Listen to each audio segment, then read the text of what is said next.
So you may recall the last time we did this was about accommodation and how we looked at biblical examples where the Lord accommodates his message for us because, well, we're too stupid to understand it otherwise, is really what it comes down to.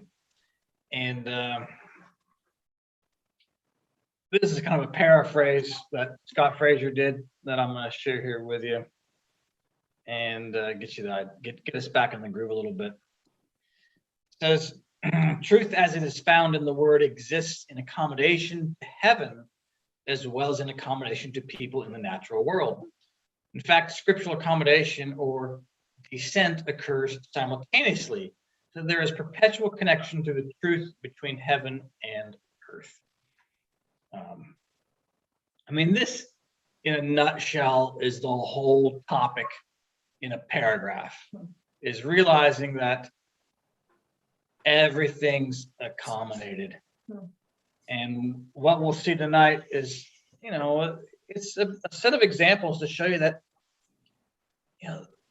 everything we get is accommodated. And it drives me a little crazy at times because you get into some people who are going to say the logopraxis style of studying the writings, and they turn this idea of accommodation into the idea that nothing is real. And, oh, well, you saw blah, blah, blah, blah. Well, that's just an accommodation. Well, that's just your perspective. It's not truth. And so you can play this little game of making everything nothing. And yet the truth is that, well, things are accommodated to what we can understand, what we can deal with. So, it's a fine balance to get it all right. And this is where it comes from, the idea of accommodation. So what I want to share with you next, I'm going to give you a short video. It's 3 or 4 minutes long, by a guy named Alon Anava. And he is a Jewish man. He had a near-death experience a number of years ago. I think this is 2012-ish or something like that. And he tells the story of him being this, party lifestyle kind of guy. And now when you see him, you will see that he is a full-on Jewish rabbi. And you'll see a little bit about what he experienced. And I think it's pertinent to this topic. So here we go. I hope you can hear this appropriately. Let's try that again. A concept that is here kind of take a stop from the experience to kind of clarify a concept very well known in Kabbalah. It's brought down by Hasidic philosophy that God has many levels how he reveals himself. The essence of God is so holy that anything that will just stand in front of it will just be annulled. Kind of like if you'll take a man and put him in front of the sun. If you put a man in front of the sun, the man will melt within seconds. It's the same thing with the relations with God. If you will put any type of creation in front of God with no barriers, that thing will be completely annulled just because of the level of holiness. So what God does, he conceals himself. He puts layers to conceal the godly revelation. This world has the lowest revelation of godliness, the lowest level. And it corresponds to the name of God, Elokim. The numerical value of Elokim is Hateva, nature. What we see in this world as nature, that's God.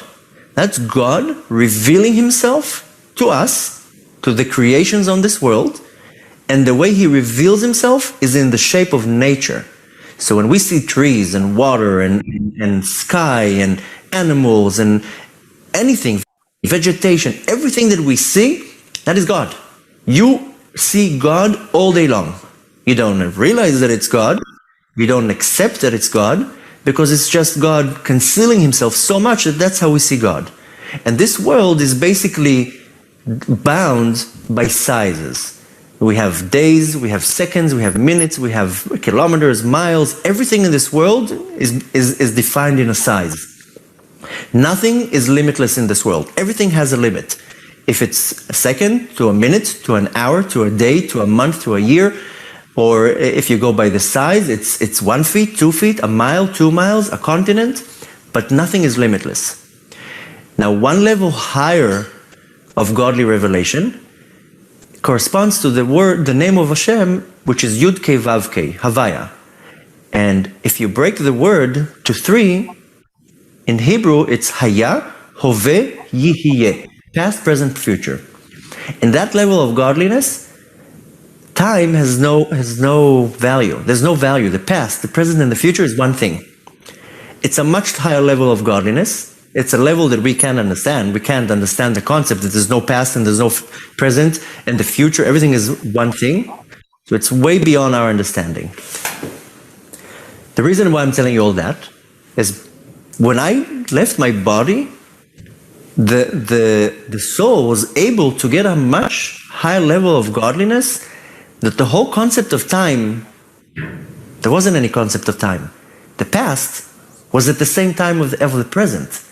Like the whole concept of time just was not there. That's why I was like seeing her past at the same time as the present. And even then happened like a small thing that it's like as if I saw a little bit into the future, and I saw how my parents are getting like the notice that I died, and I see my parents crying, and I see my sisters crying, and it's like as if I see like a little step into the future. All right. Well, you got that, I hope. Yep. Yeah. Yeah, So, that worked. I mean, there's a lot of stuff in there that Timmy speaks to accommodation. You know, he's saying, okay, you know, if a man goes up to the sun, he gets, you know, annihilated, which is an interesting analogy. Yeah, exactly. And, you know, it's funny he used it because I've said that same thing for years going, you know, if you put the earth next to the sun, you know, the sun isn't angry with the earth, you know. This is the same idea with what he's saying. It's there's an accommodation for us, and that he says what we have here is the lowest revelation. It's like, this is God's like, I'll literally spell it out for you. You know, it's so brutal. Brutal. Yeah. Oh, you guys are so dumb. And but you know, I mean, look, if you look at the grand men, we're the skin. You know, we're not. I guess we're not hair or fingernails. Would be worse. We are skin. We are external people. Yeah, and of course, the whole big thing he says at the end about time and how time just doesn't exist. But once we get outside of our bodies, we kind of get it.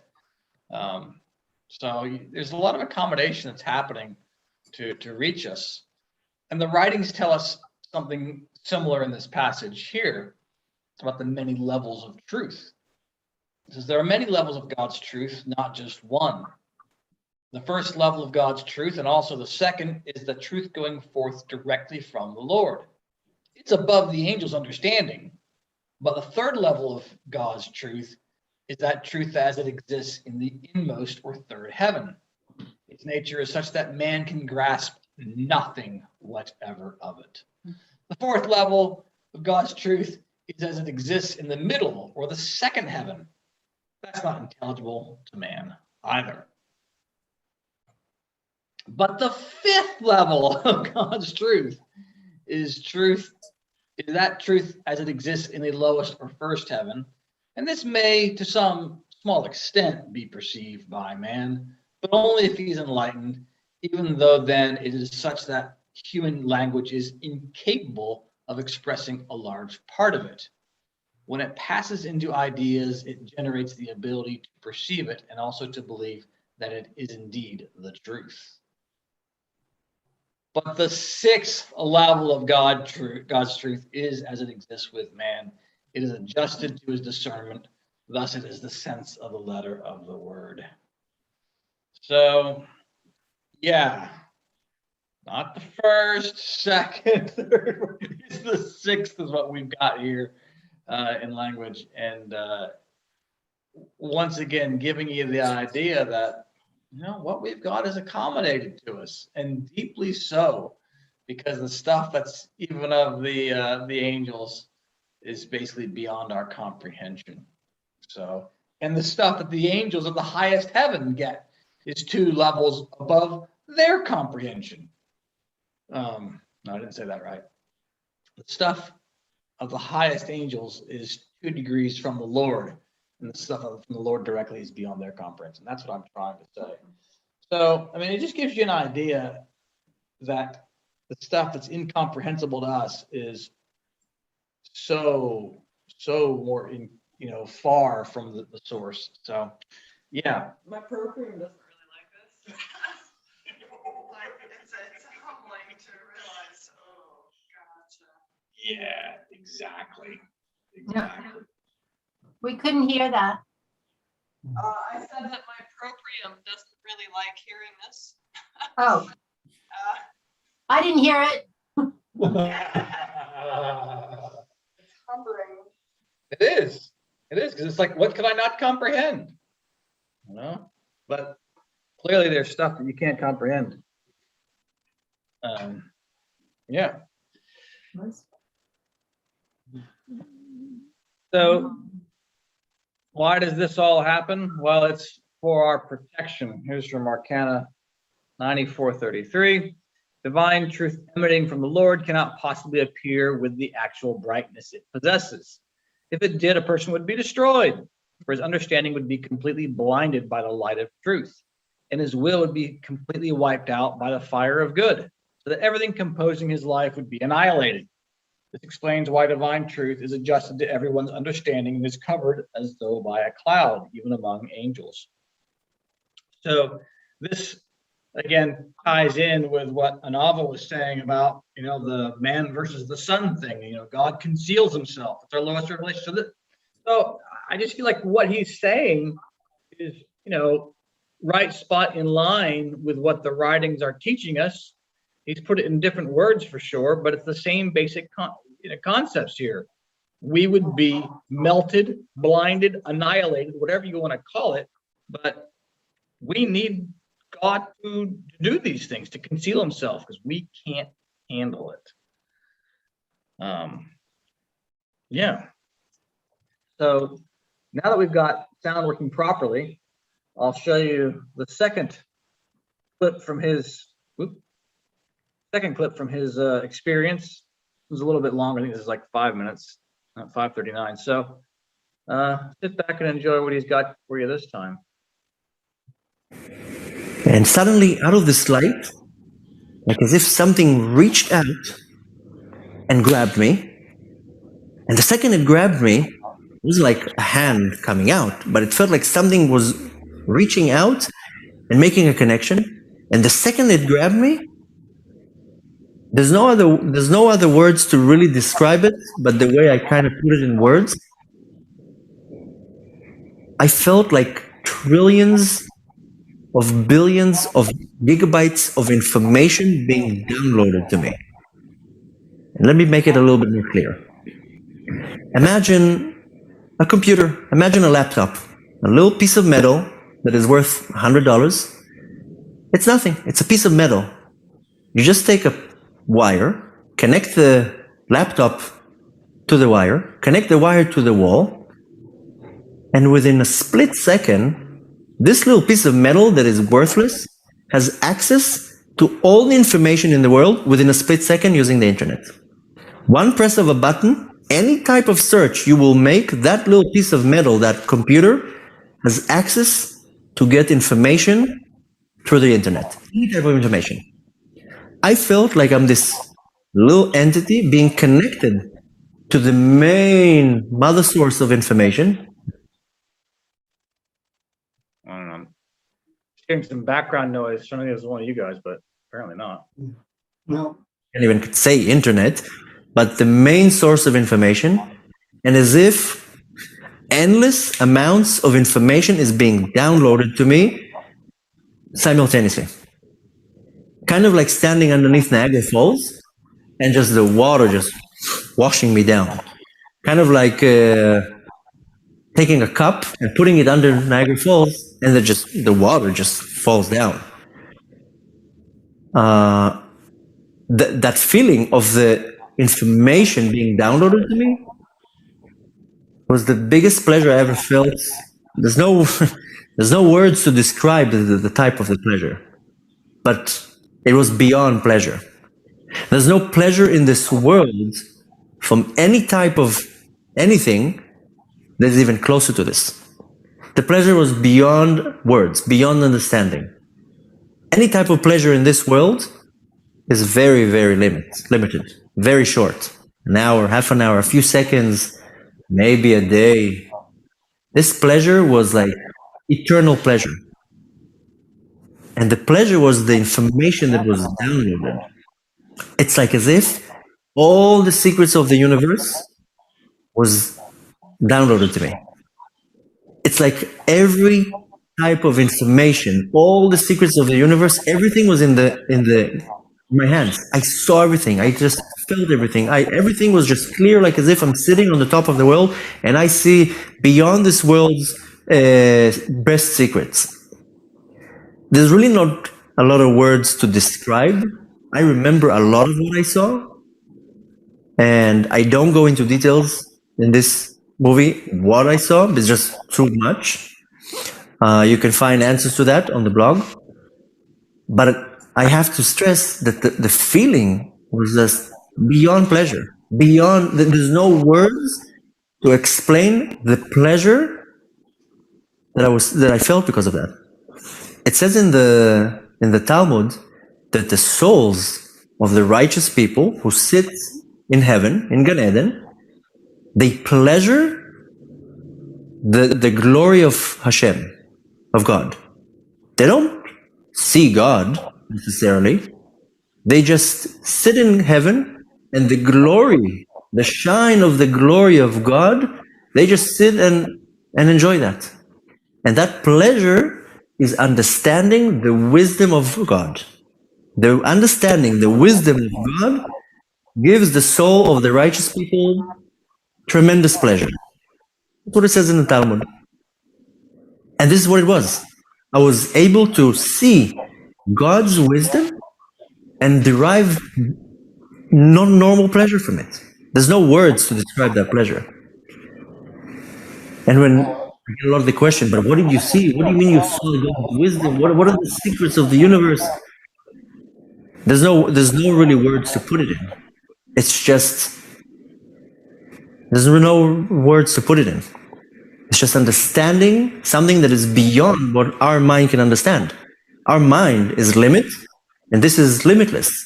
Something limited cannot understand something limitless. And as this whole process of the downloading of the information, first of all, nothing stayed. I didn't have the ability to hold it. I didn't have the ability to sustain it. It just washed me. I didn't have the vessel to actually hold that information. And as it was going, as pleasurable as it was, there was also a tremendous strong feeling of the opposite of pleasure, that I can't hold it, that I can't sustain it, that I can't grasp it and keep it.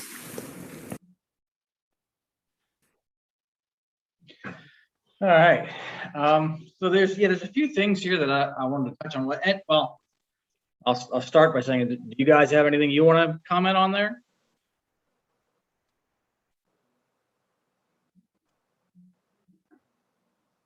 Okay. You don't have to. I mean,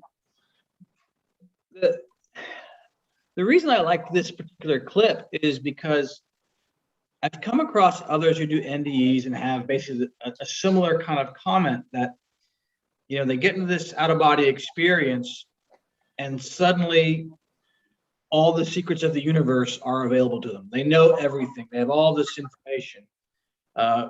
Great pleasure out of it. And yet when they come back to their body, like, I can't tell you. I can't tell you what it is, It was amazing. It was great. I knew it all, but I can't remember. I can't speak it. Just very frustrating.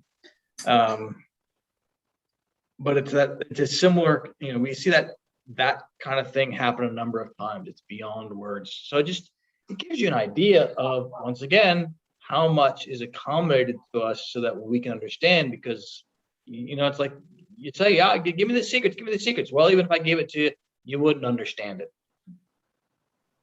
Which is a little frustrating. So when you started talking about that, I thought about the interconnectedness between all the people in the spiritual world, the angels and that. Yeah, You see any connection there?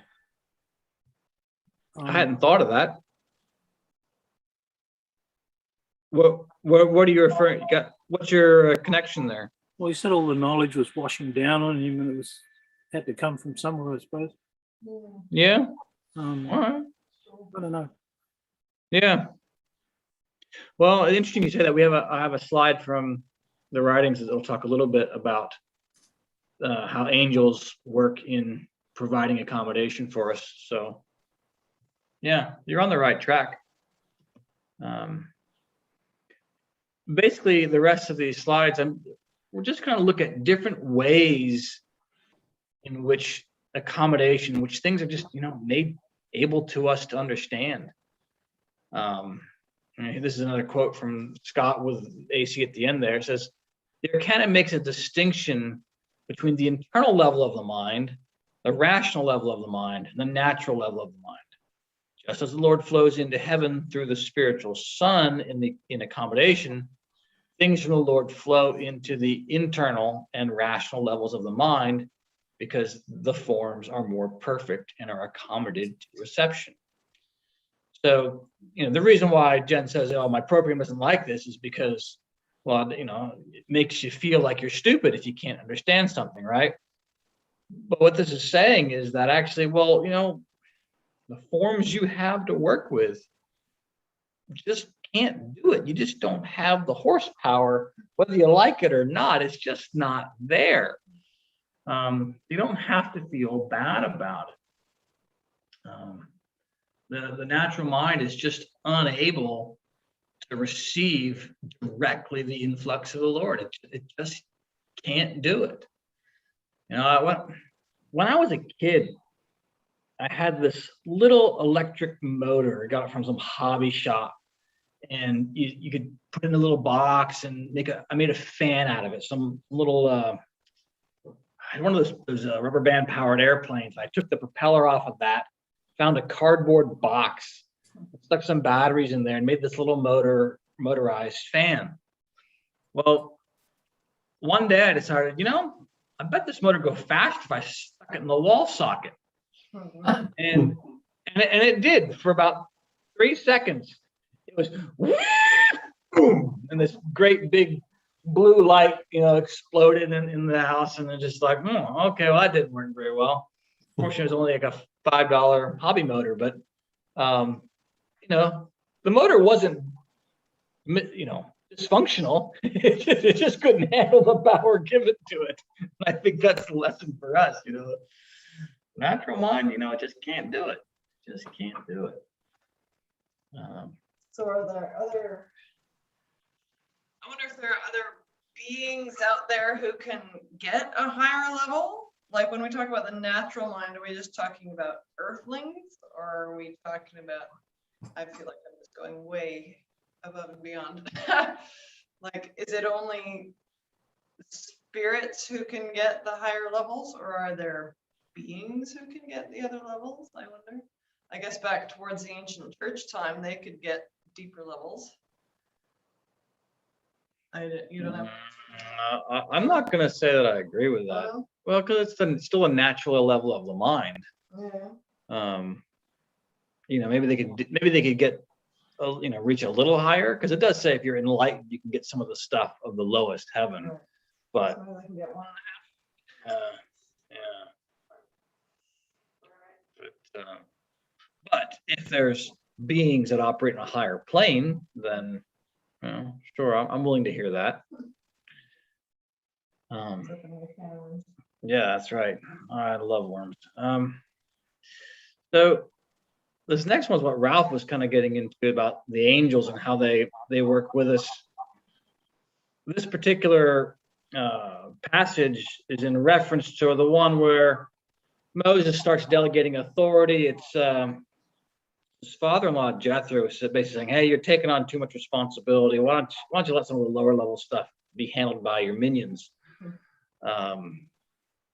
So this is what the passage says. It says, "But in the sense focusing specifically on persons, the subordination of angels and angelic communities, one below another, is meant, and their dependence on those immediately above, for they are the channel through which the Lord acts indirectly and governs people on earth.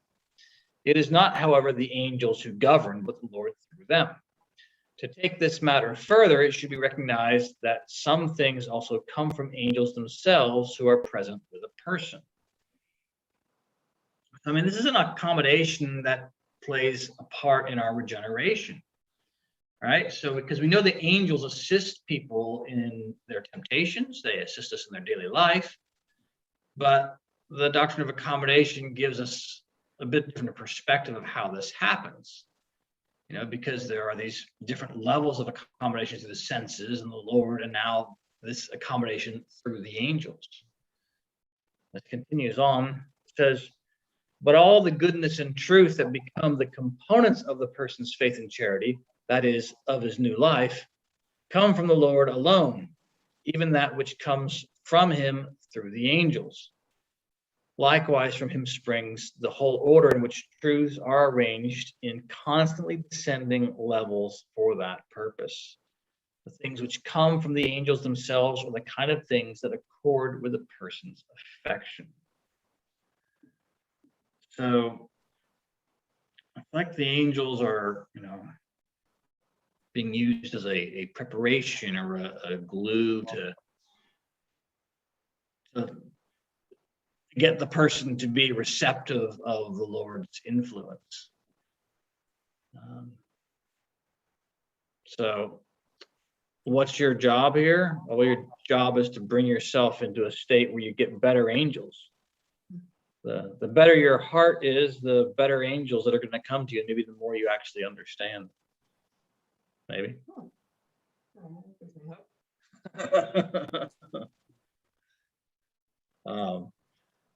Writings talk about corporeal accommodation. As the body without the soul has no life. Indeed, the whole body is fashioned by the soul in its own image to bring the soul into a condition suitably adapted to the functions it performs on the lowest levels of order, that is, the world. So just trying to show you that there's accommodation in everything, not even just the information. Your body is an accommodation. And it goes on further, if you read this, to see that not only is your physical body in this world an accommodation, but your body in the spiritual world an accommodation. It's all somehow created in a way that you can actually function. The writings talk about social accommodation. I don't know if you can read this. I'll move this out of the way. I don't know if, okay. Yeah, social accommodation. Basically saying that, look, we accommodate all the time to being with other people. Divine providence, here's the quote, here it is. In the world, people of very different dispositions can gather and have a good time, finding common ground and avoiding areas of difference. This is its own kind of accommodation, perhaps social accommodation, wherein a person accommodates their externals to agree with the prevailing social environment. So yeah, we do accommodate in those kind of situations as well. Let's see. What are you going to look like in heaven? That's an accommodation. So it's like, is that real? I mean, sometimes you start calling things accommodations. Is it real? Because after death, the social accommodation that we just looked at, you can't do that anymore. You can't fake it to look nice in front of other people, but instead the accommodation happens by your body. No, well, you're a liar, so maybe you got a big nose now. I don't know. I don't know. But you get the idea that your body is there to reflect your internals. So this happens on a shorter term basis as well. It is your body. How responsive is your spiritual body to your state, right? You're going through a day and you're having a bad day. To suddenly you look a little more devilish on your bad day. Lori's having a bad day. We can see it from a mile away. Stay clear. Run away. Did you tell him? No, he didn't. Just see it. That's right. The writings talk at great length that hell is an accommodation. There's a lot of times where it will tell us that the light of hell is dim. It's the light of burning coals, like smoldering coals. But it also, we're told that evil spirits can look attractive to one another when they're in this light of hell, that whole smoldering light. But when the light of heaven shines on them, they look monstrous. So the people who look like monsters to us might look like supermodels to them. That's a mercy of the Lord. We're told a number of times that he does that for them. I keep saying this over the years. I feel like it's a theme that I keep coming back to. The Lord really cares a lot about evil people. He does a lot for them. He could let them just look like monsters to each other, but he doesn't. He is very accommodating. So then we're just going to kind of run down the end of this here. There's not a whole lot left, but as I think I started at the beginning of the first of this class, I said a lot of this research comes to me from Scott Fraser's dissertation that he did years ago. It was his topic, so I've kind of cherry picked some ideas and stuff and added my own things. But one of the things he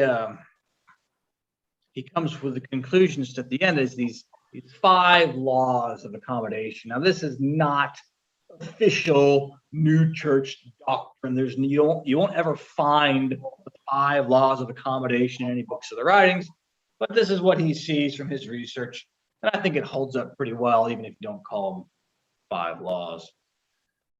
So here we go. Then we'll just try and draw some conclusions. Accommodation relates to form, not to essence. I mean, if you think about that, that makes sense, right? The form that we receive the word can change. Like we're receiving the truth in a written form, but the essence is still there, right? Be kind to each other and all that kind of stuff. The essence of divine truth and divine goodness is still there, even if the form has changed. I mean, you can think about that. Why is it like that? Oh, well, because there are people who are simple-minded. They're focused on their senses, or kids, right? The word is, we're told in many places, it's to be read by children. So that's why it's done that way. So the accommodation is the means by the essence is given in a different form so that reception can happen, right? That's not too complicated. Accommodation precedes reception, use, and conjunction. So you've got to dumb things down a little bit. Otherwise, nobody's going to get it. And every time I look at this picture, I think of Ellen Walsh. So I don't know if Patricia is seeing this, but that's who I think of when I see that girl. That's got to be Ellen. But yeah, so the point though is that the whole point of accommodation is to make conjunction possible, and you can't have this conjunction if you don't have something in common. I mean, think about in the social accommodation example. You've got to have something in common with the people in order to have some sort of conjunction with them. And so accommodation has to precede that reception, otherwise none of it works. The advent of the Lord is cited as an act of accommodation preceding conjunction, right? He's born here, accommodated his physical appearance to us, but he's got to do that before we can actually conjoin with him. He's got to do that first. This is a GC favorite over the years. I've come across this a number of times. Universal law that influx accommodates itself according to efflux. And if efflux is checked, influx is checked. Oh, come on. Do I need to accommodate this for you? What's efflux? Yeah. Well, basically, yeah. Yeah, that's right. Well, look, I think what it's telling us is that for the most part, the lower effect doesn't have an effect, doesn't affect the higher, right? So your natural doesn't usually affect upward. It's always we get influx from a higher state coming to lower. So you get your good stuff from the Lord, it comes in from above, and it filters down lower. But what this is saying is that, well, yes, and if you're a bad person, the spigot that attaches to the higher stuff is going to get closed off. You're going to lose access to higher stuff the worse you are. And it's there's a number of different teachings about, like, particularly around the sexual sins, adultery. What's the other one? Adultery. I just missed it. No, it wasn't fornication. Oh, prostitution. That's the one. Not fornication. Adultery and prostitution. There's a few explicit statements there that's saying, hey, you get into that kind of stuff, and like you are closed off to heaven. It's just, you got to do some massive repentance to get yourself back on track after you've committed those sins. So that's the kind of principle there. As you do bad things, heaven is closed to you, is basically what it's coming down to. Thank you for commenting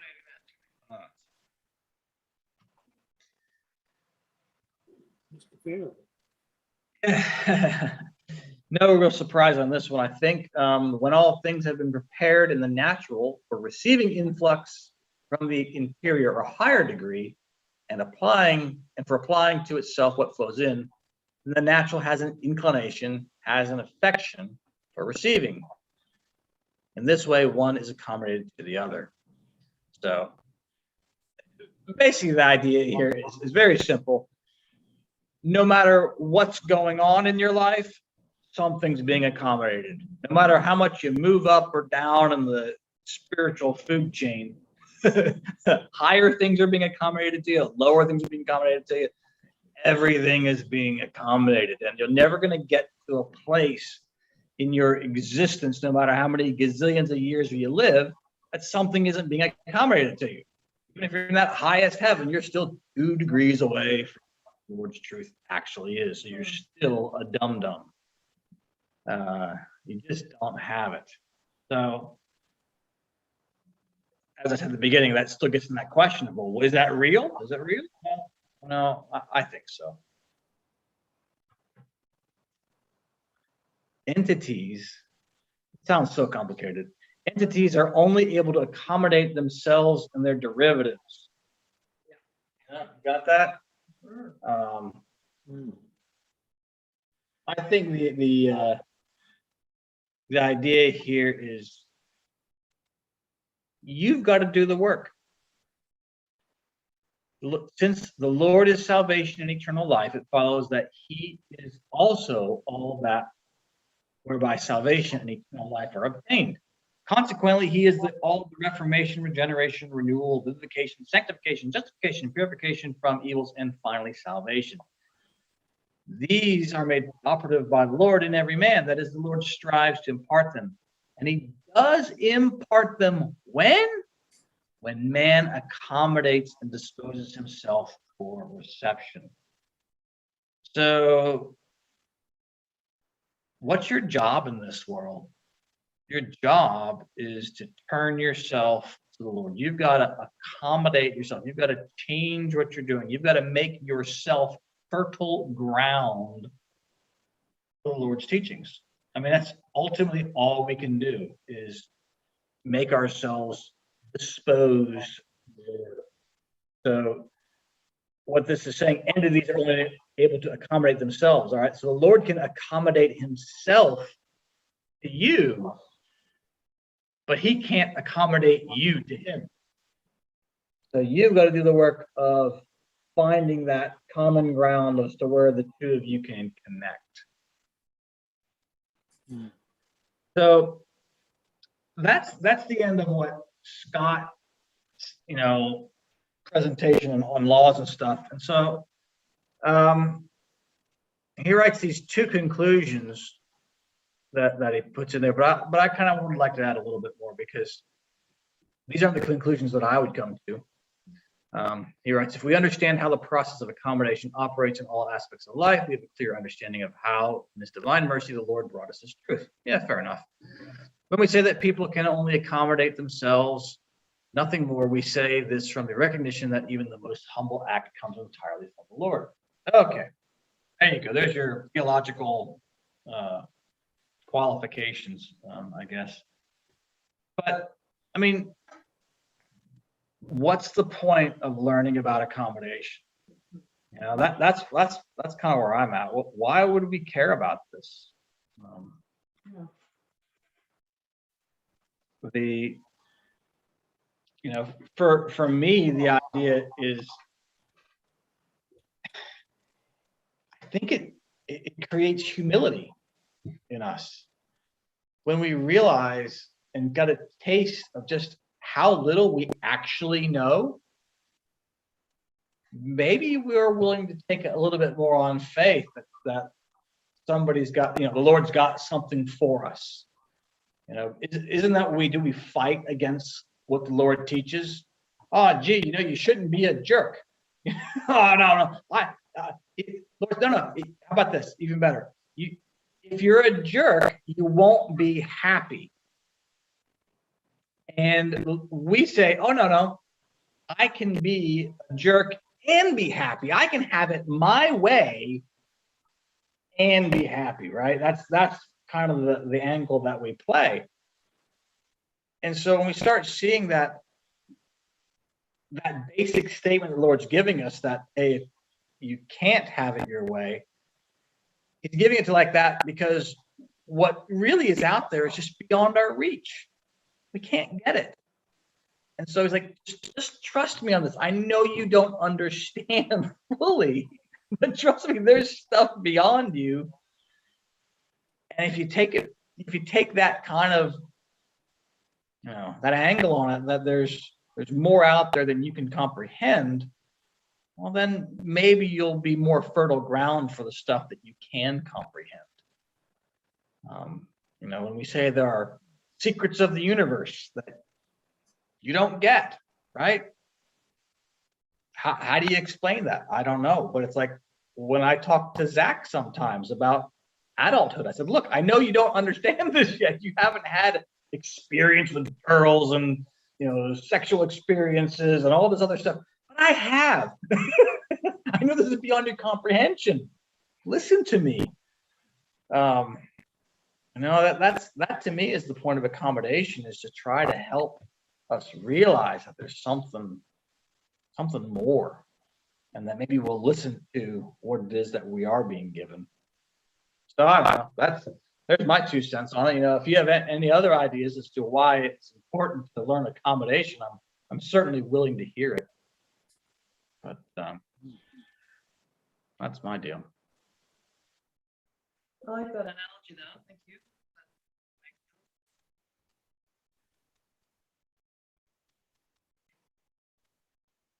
All right. Well, there you have it. And if you didn't get it the first time, if it didn't feel like it was accommodated to you enough, you can watch it again on the YouTube live stream. And I'll edit out that first time of the video where there was no sound. You get the express version. So what was the guy's name? Alon Anava, Alonanava, Alon Anava. So yeah, he's got his YouTube video is like almost 2 hours long, I think. He has a blog or something? Yeah, he's got a whole bunch of teachings, and I tell you what. So all right, here, all right, good way to close, Ralph. The funny thing about his near-death experience is that once he gets past all the happy stuff, he gets brought into like this auditorium, courtroom type situation, and he says that like every time you do something bad, it's like you've got a prosecutor against you. And every time you do something good, you've got a defense attorney on your side. And it's like, I had a lot of prosecutors and not a lot of defense attorneys. And I just thought it was so funny that the Jewish culture gets so stereotyped as this legalistic community, and this is what the Jewish guy gets. It's like his near-death experience was accommodated to his cultural understandings, which makes sense actually, but it just it killed me when the Jewish guy has the lawyers come after him.